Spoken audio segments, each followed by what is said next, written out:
Hey guys, welcome back to TechMan. Today, let me show you how to reset Dyson vacuum battery. Resetting the battery on a Dyson vacuum doesn't involve a real reset button, but you can perform a power reset that often fixes charging or performance issues by first unplugging the charger from both the wall and the vacuum, then reconnecting it securely and holding the trigger for about 15 to 20 seconds to discharge and refresh the system before releasing it and testing the vacuum again. If the issue continues, remove the battery pack completely from the unit, wait around 10 to 15 seconds, then reinsert it firmly to ensure proper contact and try powering it once more.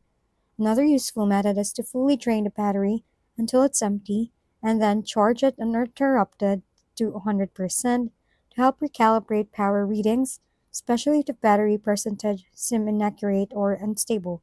Most Dyson models don't have a true software reset for the battery, so if the steps don't improve performance, the issue is often battery wear rather than a system glitch, meaning a replacement may be necessary, which can be done through official Dyson support or trusted retailers.